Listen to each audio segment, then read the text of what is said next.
নমস্কার বন্ধুরা, আমার এই ছোট্ট চ্যানেলে আপনাদের সবাইকে স্বাগতম। আমি আজকে আপনাদের একদম সহজভাবে ঝরঝরে ফ্রাইড রাইস রান্না করে দেখাবো। আশা করি এই ফ্রাইড রাইস রান্না করা দেখার পর আপনাদের ভালো লাগবে। তো ফ্রাইড রাইস রান্না করার জন্য সবার আগে লাগবে আমাদের বাসমতি চাল। এখানে আমি 1.5 বাটি বাসমতি চাল নিয়ে নিচ্ছি। তো 1.5 বাটি চাল কিন্তু আমি দিয়ে দিলাম। এখন এর মধ্যে জল দিয়ে খুব ভালো করে 2 থেকে 3 বার এই চালগুলো ধুয়ে নিতে হবে। তো এই দেখুন চাল কিন্তু আমি খুব ভালো করে ধুয়ে নিয়েছি। এবারে এই চালের মধ্যে জল দিয়ে আধ ঘন্টা ভিজিয়ে রাখবো। তো এই দেখুন চালগুলো কিন্তু আমি আধ ঘন্টা ভিজিয়ে রেখেছিলাম। এখন আমি এই চাল থেকে জলগুলো খুব ভালো করে ঝরিয়ে নেব। তো চাল থেকে কিন্তু আমি খুব ভালো করে জল ঝরিয়ে নিয়েছি। এখন আমি ফ্রাইড রাইসের ভাতটা রান্না করে নেব। তার জন্য দেখতে পাচ্ছেন একটা হাঁড়িতে জল গরম করতে দিয়েছি। জলটা কিন্তু খুব ভালো করে গরম হয়ে গেছে। এখন এর মধ্যে দিয়ে দিচ্ছি 2টো তেজপাতা, সাদা এলাচ, লবঙ্গ, স্বাদ মতো নুন, 2 টুকরো লেবুর রস, 3-4টে কাঁচা লঙ্কা আর দিয়ে দেবো একটু সাদা তেল। এবারে গ্যাসের ফ্লেমটা বাড়িয়ে দিয়ে যে চাল থেকে আমি জল ঝরিয়ে নিলাম সেই চালগুলো আস্তে আস্তে এই হাঁড়ির মধ্যে দিয়ে দিতে হবে। আর বন্ধুরা এই ভাতগুলো কিন্তু রান্না করে একদম গলিয়ে ফেলা যাবে না, একটুখানি শক্ত শক্তই রাখতে হবে। তবে আপনাদের চিন্তার কোনো কারণ নেই, এই ভাতগুলো কিভাবে রান্না করতে হবে একটু পরে আমি বলে দিচ্ছি। আপনারা পুরো ভিডিওটা দেখতে থাকুন, তাহলেই বুঝতে পারবেন। দেখুন চালগুলো দিয়ে আমি জলের সঙ্গে খুব ভালো করে মিশিয়ে দিলাম। এবারে গ্যাসের ফ্লেমটা বাড়িয়ে দিয়ে এই ভাতগুলো আমি খুব সুন্দর করে রান্না করে নেব। দেখুন গ্যাসের ফ্লেমটা বাড়িয়ে দিয়ে প্রায় 10 মিনিট সময় ধরে এই ভাত কিন্তু আমি খুব ভালো করে রান্না করে নিয়েছি। দেখতেই পাচ্ছেন ভাত কিন্তু হয়ে গেছে। তাও আপনাদের আমি একটু ভালো করে বুঝিয়ে দিচ্ছি। এখান থেকে একটা ভাত 2 আঙ্গুলের মাঝখানে নিয়ে এরকম টিপে দেখবেন, যদি দেখেন যে ভাতটা ভাতের মধ্যে কোনো শক্ত অংশ নেই, তাহলে বুঝতে হবে ভাতটা হয়ে গেছে। দেখুন এরকম কিন্তু একটু শক্ত শক্ত করেই রাখতে হবে, একদম গলিয়ে ফেলা যাবে না। এই ভাতটা 80% সেদ্ধ করতে হবে। তো ভাতগুলো হয়ে গেছে। এখন আমি এরকম একটা ছিদ্রযুক্ত পাত্রে রেখে এই ভাত থেকে খুব ভালো করে জল ঝরিয়ে নেব। ওদিকে ভাত থেকে জল ঝরতে ঝরতেই বন্ধুরা এদিকে আমাদের যা করতে হবে, একটা কড়াইতে দিয়ে দিতে হবে সাদা তেল। কিছুক্ষণ পর যখন দেখবেন তেলটা খুব ভালো করে গরম হয়ে গেছে, তখন এর মধ্যে কিছু কাজু আর কিশমিশ দিয়ে ভেজে নিতে হবে। তো এই দেখুন কাজু আর কিশমিশ কিন্তু খুব ভালো করে ভাজা হয়ে গেছে। এখন আমি এগুলো তুলে নিচ্ছি।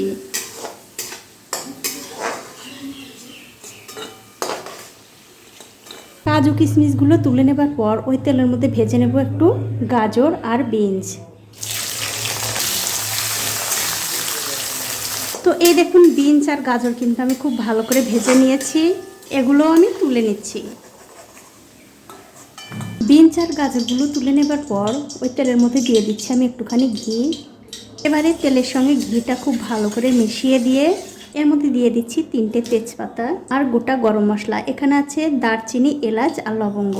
এবারে ঘি আর তেলের সঙ্গে এই ফোড়নগুলো একটু ভালো করে ভেজে নিতে হবে। তো এই দেখুন মশলাগুলো কিন্তু খুব ভালো করে ভাজা হয়ে গেছে। এখন আমি আগে থেকে রান্না করা সেই ভাতগুলো দিয়ে দেব।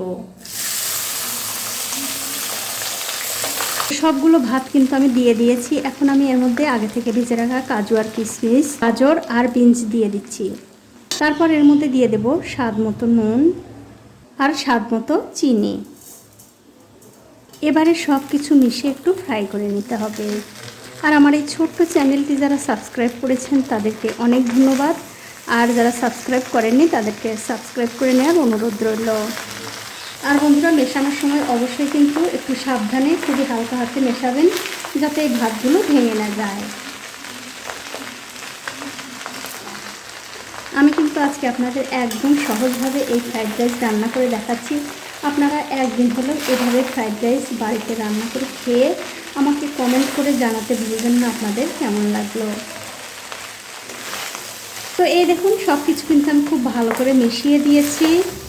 আর এখন কিন্তু আপনারা অবশ্যই একটু দেখে নিতে পারেন নুন আর মিষ্টিটা ঠিক আছে কি না। এবারে সবশেষে এর মধ্যে দিয়ে দিচ্ছি একটুখানি গরম মশলার গুঁড়ো আর দিয়ে দেবো একটু ঘি। তারপর সব কিছু মিশিয়ে দিলেই কিন্তু এই ফ্রাইড রাইসটা খাবার জন্য একদম রেডি হয়ে যাবে।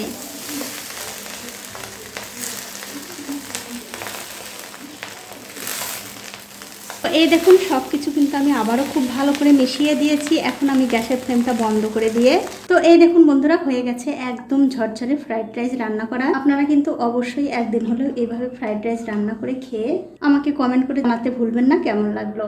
আর এই ফ্রাইড রাইস খাওয়ার জন্য কিন্তু অবশ্যই এরকম একটু চিকেন কষা রান্না করে নেবেন, খেতে কিন্তু আরও দুর্দান্ত লাগবে। আর খাওয়ার শেষ পাতে যদি এরকম একটু দই থাকে তাহলে তো আর কথাই নেই।